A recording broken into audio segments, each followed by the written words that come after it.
All right, folks, it's day 2 on the journey.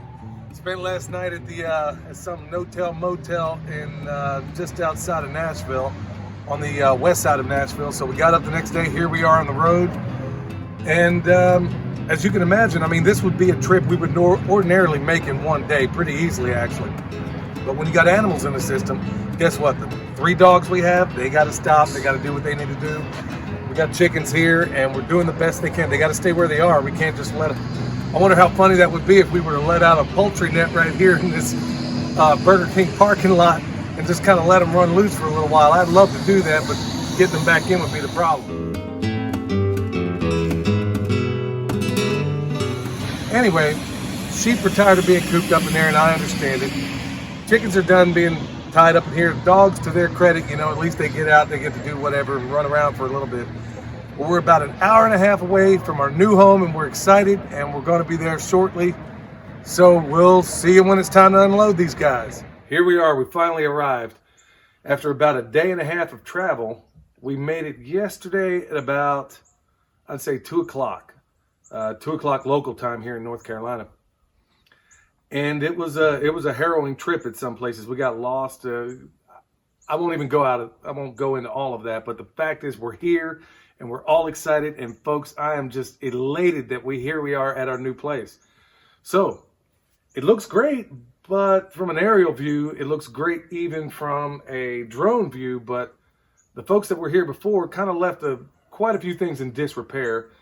So we got a mountain of work to do, but we're excited. I mean, this is a new adventure, and here we are. No neighbors, no rednecks shooting off guns at 10 o'clock in the morning. In fact, it was so quiet last night, it was disquieting. So we're all looking forward to it. Well, let's just do a quick tour and tell you the big things we got to do. We got in here. Michelle went to the grocery store to go get some things. William and I struggled getting up the driveway. In fact, the Dodge did just fine because it's 4-wheel drive, but that half-ton Ford I drive around didn't do so great. So William pulled me out and we got up the hill. And the biggest thing was I had a U-Haul in the back of there, and it just ain't set up for that.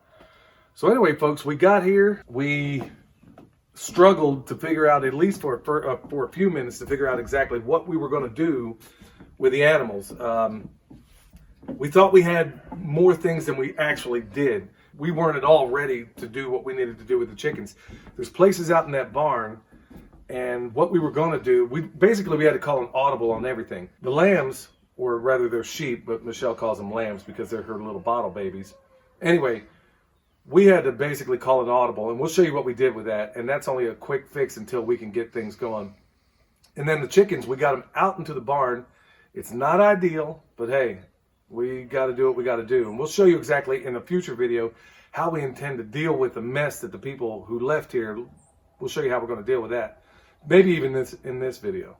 Anyhow, as we move along, it was a struggle. You know, it was just getting here. We were tired after 2 days of transit, a lot of stress just trying to get here, and going down some roads. Honestly, I'm floored that we actually got here in one piece. Thank God.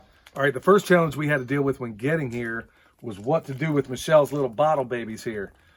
Well, we struggled for at least 30, maybe even 45 minutes before we could even figure out what we could possibly do. So it took a little finagling. We got the rental here, our stock trailer. We got the rental over here and basically used it as a means for the sheep to stay last night because we were losing daylight in a massive way. Had so much to download out of here. We had hay, we had chickens, all of it was right in here, and we had the lambs that had been sitting in that thing for a couple of days. So basically we used the back entrance here as a point of egress for them to get out of there, and then just slink it around this this net. Now there's no power on it right now, but there will be here shortly. We were just hoping that it would just, the mental effect of them knowing that this thing is usually charged, we were hoping that would be a solution to this. So we started here, and I'll show you around the back way where it was, I mean, we just basically used tie wraps to create the illusion. Now, there's no way on earth I could just leave this thing grounded out to a metal trailer. So we'll find a solution for that here shortly.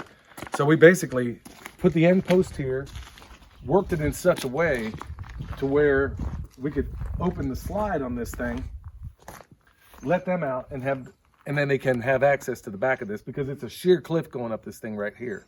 So this isn't at all ideal where we want to put them. We'll eventually get them down here into the barn, which we'll show you in a minute. All right, here we are at the barn. Now, in full disclosure, folks, it looked a whole lot better when we came out here and checked out this property the first time. Well, since that time, I think the people that left, I mean, we bought this stock trailer from them. This is all part of it. It's a barn. It's more like a pole barn, but it was in better condition when we saw it.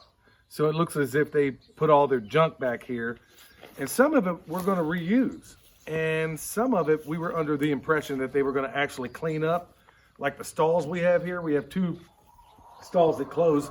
They had a cabin here when we were here the last time, and frankly on this property it's seriously overgrazed, and those areas we haven't shown you yet.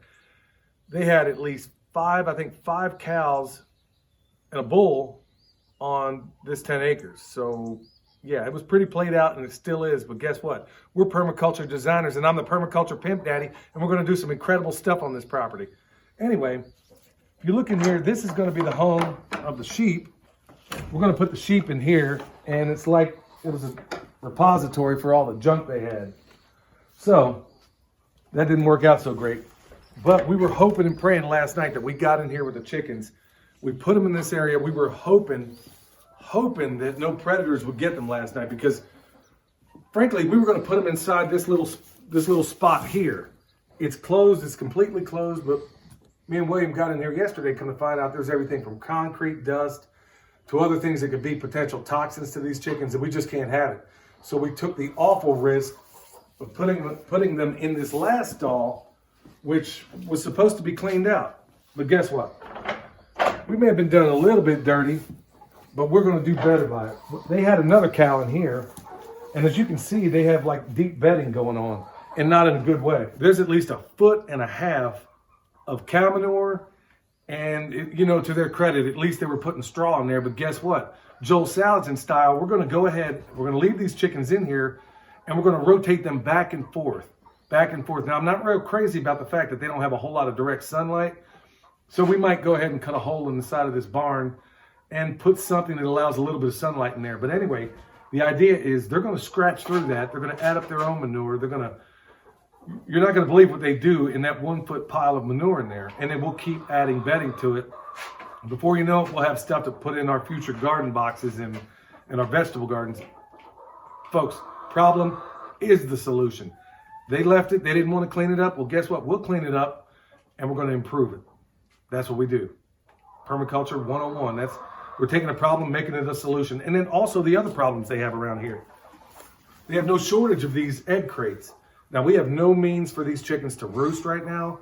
It's just basically a bunch of trash in here. We'll fix it. It's no problem that other people haven't encountered when they bought new places either. But guess what? Justin Rhodes style, we're going to take this, make it into the place where they lay their eggs. But the most important thing right now is any would-be predator has open access on 1, 2, possibly 3 sides here. So today we're just going to do, and we'll show you a video on that. We're just trying to put a Band-Aid on this thing right now. Just keep these guys alive and away from predators. Last night we were hoping and praying nothing happened because it was their first night, and we were lucky. Tonight we're going to basically put chicken wire across here all the way to the top, all the way on that area that isn't covered, and then all the way on that third side. So we're going to make it in such a way to where these guys at least are going to stay alive and give us eggs all at the same time, and they're going to handle our deep bedding here. So what a wonderful problem to have. We're going to make it better.